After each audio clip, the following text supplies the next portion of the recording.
मन मंदिरा गजर भक्तीचा.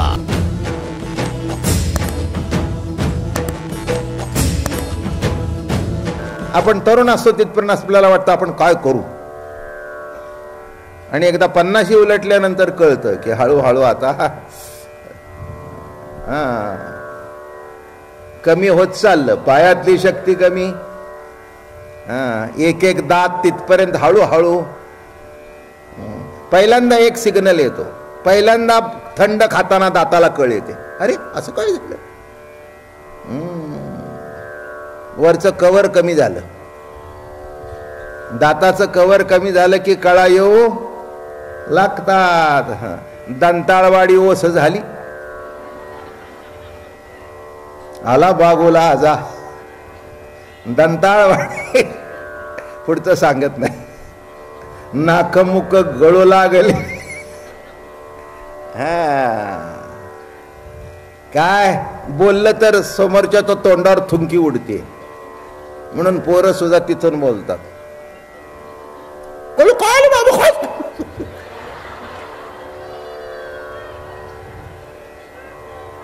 बाबा मी बाहेरा नाही, हळू बोला, ऐकायला येत नाही त्याला. असं वाटतं ती एवढं मोठं एवढं बोललं की भक्कन ती साठलेलं तुमका बाहेर येत. पोरं जवळ येत नाहीत, आमक जवळ येत नाहीत. सुना म्हणतात तुमचा बाप तुम्हाला प्रिय,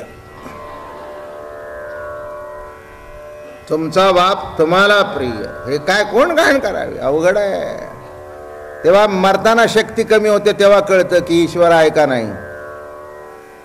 हे याचा खेळ आहे सगळा हा. आता काय ते पेलवान करतात आणि काय तो हत्ती करतो.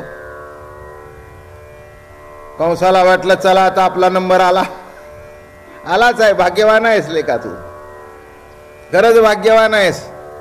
असं तो गीतेच पुढे सांगणार आहे की अंतकाळी माझं स्मरण कर. हा त्याचं स्मरण करत त्याच्या दारात चालत गेला मारायला. काय भाग्य आहे हो. विचार करून बघा ना तुम्ही. असा आता उलटा विचार करा. गीतेत काय सांगितलं, अर्जुना अंतकाळी माझं स्मरण कर. कुठलं होत आहे इथे, अंतकाळी माझं स्मरण करण नाही, तुझा अंत करण्याकरता मी येतो. आणि कंसाने त्याच्याकडे बघत बघत प्राण सोडला, मुक्त झाला, खलास. योगी मुनी जपी तपी त्यांना जी मुक्ती मिळाली नाही ती कंसाला सहज त्याच्या दर्शनाने मिळाली. काय भाग्य आहे त्याचे, काय भाग्य आहे. नीट लक्षात ठेवा. एक सांगतो, कशाही संबंधात राहा पण देवाजवळ राहा, विरोधातून राहा. म्हणून नास्तिक सुद्धा देवाजवळच असतो. तुम्ही त्या नास्तिकांची चिंता करायचं काही कारण नाही आहे. उलट नास्तिक तुमच्यापेक्षा देवाजवळ आहेत. त्यांना सतत काळजी असते, कोण जर भेटला बाबा महाराजासारखा आणि आपल्या गळ्यात देव उतरवला तर, त्यापेक्षा आपले 4 हात लांब. आम्ही देव मानत नाही.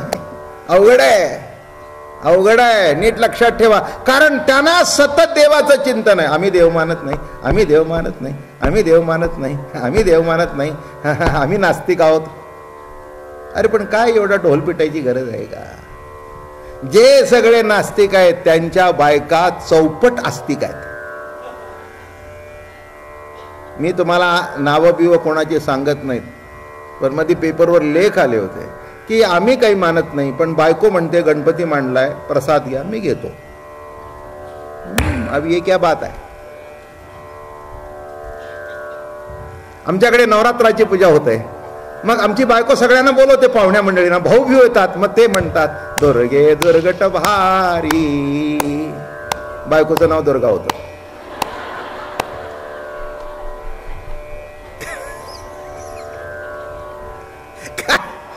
आता ही त्या देवाऱ्यावर बसवलेली दुर्गा परवडली, पण घरातली करतो काय. बाहेर माणसं घरात आपल्या येतात आणि तुम्ही बाहेर बसता पंखा सोडून. या इथे आरती करू नका, मागे उभे राहा. आजूबाजूची माणसं बघता करतो काय. मग एकाने लिहिलं होतं, माझी बायको म्हणते वाका, मग मी पण दर्शन घेतो ओळीत राहून. करता काय. एका दत्त जयंतीला गेलो होतो, मी नावं घेवा सांगत नाही, आणि तिथे ते होते ना मानणाऱ्यापैकी. माझ्या शेजारी ते दत्ताची आरती करत होते. मी म्हटलं तुम्ही तर कुणाला मानत नाही. त्या काय म्हणले, आमच्या परंपरेतला असल्या कारणाने मी वर्षातून एकदाच इथे येतो. मग सगळ्या बरोबर नाही केलं तर बरं दिसत नाही. बा करा. चिंता करू नको, या जगात तसं काही कोणी उपाशी राहत नाही.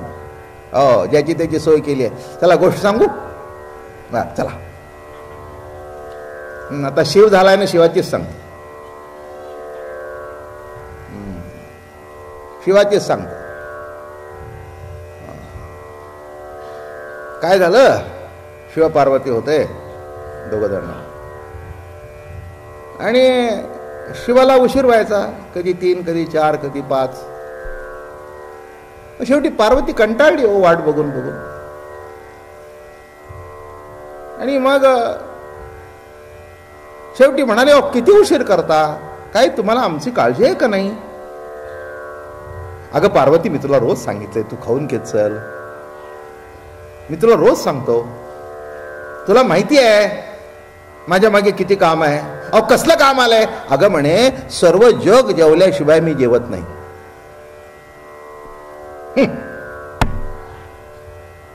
बाईला आपल्या नवऱ्यावर कधी विश्वास नसतो. तो जर बोल वेद आपला फडा फडा फडा फडा फडा फडा फडा,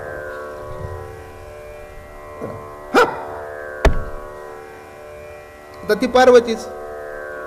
ती म्हणले, काय सांगता? म्हणले सगळे हो हो, अगदी किडी मुंगी अमके तमके सगळे जेवल्यावर मी जेवतो. असा हिने खोनगाठ बांधली. उद्या बघते.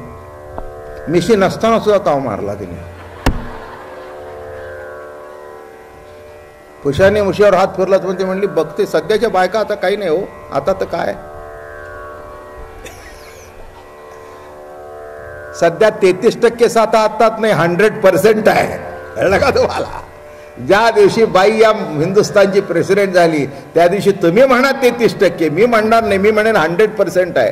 किती बिल पास केली तिची सही झाल्याशिवाय ॲसेंट ऑफ द प्रेसिडेंट असं म्हणतात त्याला. शब्द तसाच आहे. काही काही बिलं अशी ठेवून दिली जातात. आता लिहिलंय की कॅबिनेटनी सांगितल्यानंतर सही करायलाच पाहिजे, पण केली नाही तर त्या जाईल सिंगने आणला होता बघा एकदा प्रसंग असा. मग तुम्ही ते कॅबिनेट भरवा, मीटिंग भरवा, संबंध फुल हे लोकसभा भरवा, मग त्याला दिल्ली बहुत दूर आहे. म्हणजे अडवायचं म्हटलं तर अडवता. मग आता कुणाची सही? म्हणून सध्या 100% प्रतितीचं राज्य आहे. चांगलं आहे. अहो आमच्याकडे कधीच आम्हाला वाटलं नाही. मी तुम्हाला सांगू, आमच्या साधू संतांनी बाईला संत करून टाकले. आणखीन किती मोठं पद देणार, किती मोठं पद देणार, याच्यापेक्षा जगात दुसरं पद नाही. कारण जगात अनेक ठिकाणी प्रेसिडेंट झाल्या का नाही? शेजारच्या राज्यामध्ये इकडे तिकडे झाल्या ना, बांगलादेश वगैरे अनेक ठिकाणी झाल्या. इंग्लंडमध्ये एक काळ असा होता, राणी आणि तिच्या हातची PM ती बाई होते. तेव्हा तो काही प्रश्न विशेष आमच्याकडे कधी आला नाही. आम्हाला बाई कधी वाटलीच नाही. आम्हाला जी वाटली ती आई वाटली. म्हणून तिच्याकडे संतत्व देणं आमच्या संत कधी मागे पुढे बघितले नाहीत. हे आमच्या संताचं वैशिष्ट्य होतं. लक्षात घ्या. तेव्हा अशी पार्वतीची कथा चालली आहे. आणि काही आपलं सांगायचं. पार्वतीने काय केलं दुसऱ्या दिवशी बरं का, एक अशी डबी घेतली आणि त्या डबीमध्ये एक मुंगी बारीक टाकली, बंद केली आणि आपल्या कनवटीला लावून ठेवली. येऊ दे म्हणली आता घरी. रुबाब मध्ये आपलं काही सांगायचं, पोरासोरांना गप्पा सांगायच्या.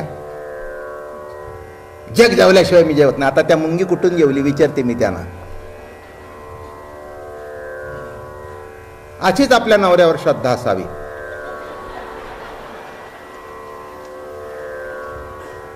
मी पार्वतीचं सांगतोय, तुम्ही काहीही मनावर माझं काय अहो इथे माझ्याकडे जानकी आहे, पार्वती आहे, रमा आहे, सगळ्या आहे तिथे. कोण नाही, ती सगळ्याचीच कथा आहे आपली. मी परवाच सांगितलं तुम्हाला, आपली कथा यात नसेल तरी ते तुम्ही येणार नाही मी येणार नाही. मला सांगायला बरं वाटत नाही. रामकथा जर 5-7 हजार वर्षापूर्वी झाली असेल, काय करायचंय मला राम तो, आणि काय करायची जानकी? त्या रामाच्या नादातून माझं जीवन कुठे परिपूर्ण होत असेल आणि मला जर जानकी ही जाणीव जर प्रतीत होत असेल तरच उपयोग आहे, तरच उपयोग आहे. आणि ते ठेवले आल्याबरोबर दमून आले होते. पार्वती आज काय केले जेवायला?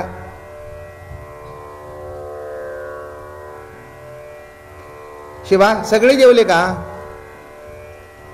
भोळा बिचारा नवरा नेहमी भोळा असतो बघा, बायका हुशार असतात. काय करता बाबा, माझं नाव सुद्धा निळकंठच आहे बरं का. माझ्याकडे बघून वाटतं ना मी भोळा आहे म्हणून.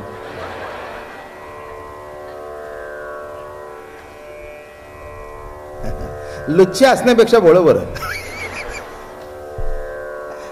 काय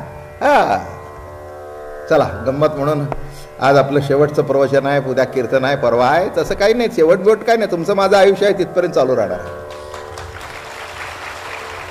याच्यात कुठे अतिशोक्ती काही नाही. आमच्या तात्या म्हणा, आप्पा म्हणा, मामा म्हणा, ही सगळी पुढची पिढी म्हणा, सगळ्यांचं नेहमीच आग्रहाचं. आणि कोणीतरी बसलं तर सांगतं का हो आपलं 2 महिने होणार होतं ना, कोणीतरी विचारतंच मला. म्हटलं बाबा 1 महिना आहे ते बरं आहे, आपला आनंदात आहे, आनंदात आहे, समाधान आहे. हे बघा तुम्हाला कमी झालंय हे वाटणं ना, हेच 15 वर्षातलं यश आहे. काय म्हटलं यश काय आहे?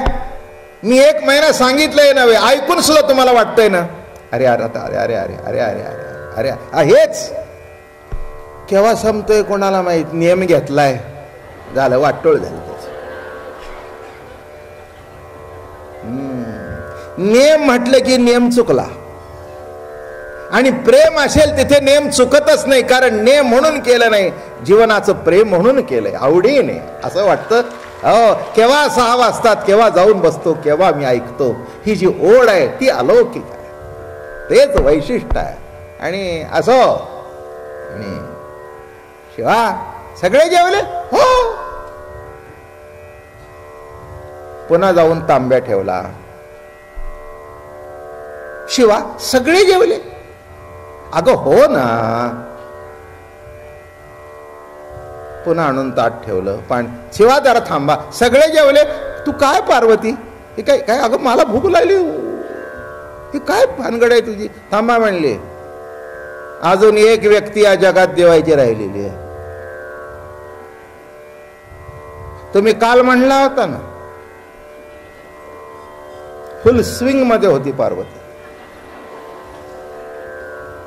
बायका आपल्या डावात सापडल्यानंतर आपण नरमाईने घेतो, पण बायकोच्या डावात जर नवरा सापडला तर तिला हात मागे सारावेच लागत नाही, तयारच असते. आता ह्याला केव्हा असा उलटा पालटा भाजून काढू. तुम्ही याच्यात काही ऐकायचं नाही, शिवाची कथा चालली आहे.